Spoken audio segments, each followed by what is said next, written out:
Pretty easy to believe, these are two werewolf statues. What may be a little harder to believe is they're actually from the same movie.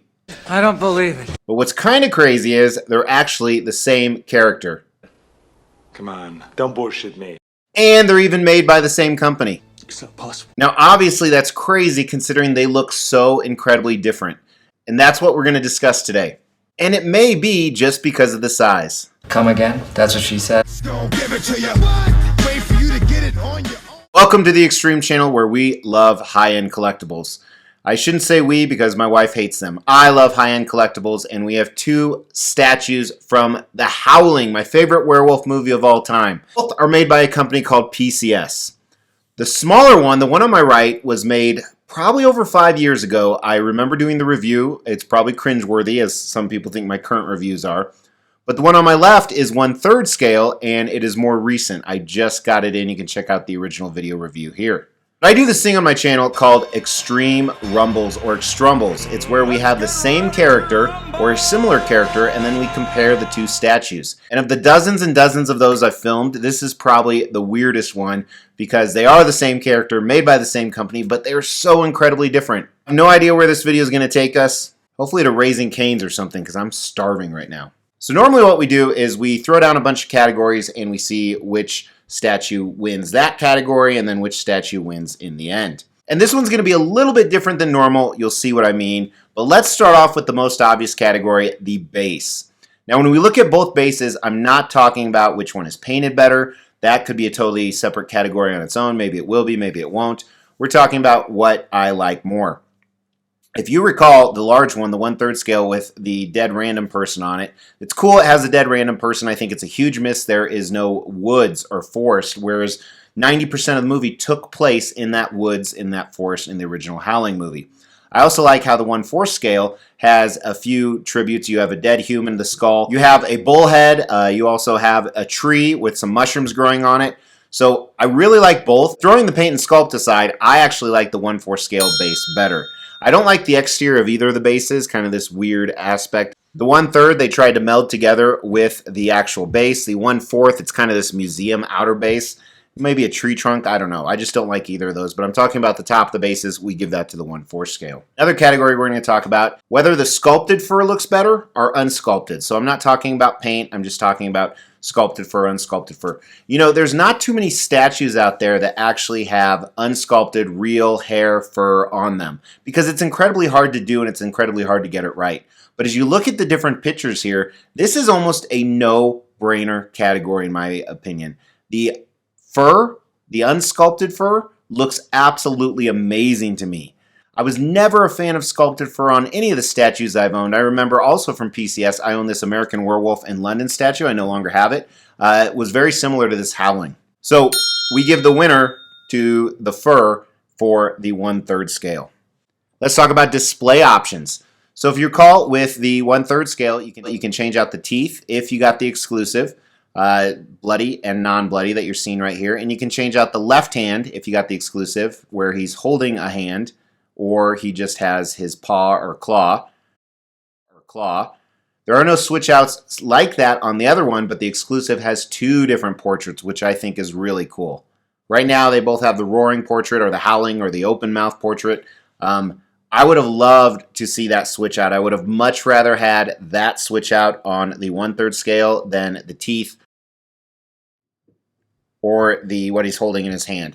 So for those reasons, that one goes to the 1/4 scale. I think the two different portraits are absolutely the way to go. Both quintessential parts of the movie. I want to talk about size, and we're not going to give a winner in size. Bigger isn't always better. But you know, within the horror realm, because obviously this is a horror movie, you have a ton of collectibles in the 1/4 scale and a ton of collectibles in the 1/3 scale. I own some 1/3 werewolves. This guy right here. This is from ECC. It's a Lycan from the Underworld movie. And not only that American Werewolf in London, but I own some other 1/4 scale werewolves, including this one right here. This was a custom. And then this one from Dream Figures. I no longer own those last two. Now technically, if you do the math on a relative basis, 1/3 scale is 33% larger than the 1/4 scale. And that's really important. Now remember in this movie too, the werewolves were incredibly tall. So they're taller than a normal human character. You actually saw like their bones stretching during the transformation. So I think either scale works depending on what you want your setup to be. If you want a lot of werewolves, if you want to do it with vampires, if you want it with horror, if you want it as a standalone. Obviously, the 1/3 scale, you do have some problems displaying it when it's so large, but I don't think that's a negative. It's not overly cumbersome. Right now, I'm collecting only 1/3 scale, other than Marvel pieces. Behind me, all those aliens, they're 1/3 scale. I have horror 1/3 scale. I have sci-fi. I have DC. So I may or may not keep this Howling statue right here. Next, I want to talk about the price. Now, keep in mind, the 1/4 scale was a long time ago. And it's obviously a smaller statue, and it doesn't have the real fur, although some people may prefer the sculpted fur. Remember I told you earlier to hold on to the fact that this is 33% bigger? That's really important when we compare price.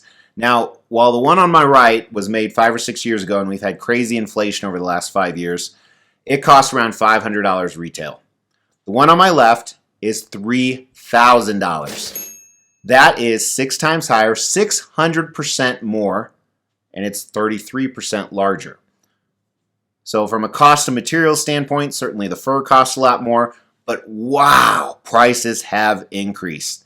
Is the one on my left 6 times better than the one on my right? Some things, maybe, but that price is just nuts. Price goes to the one on my right, which you could probably still pick up for around $500. Who knows? If I do sell it, I may find that out. That is just crazy to me.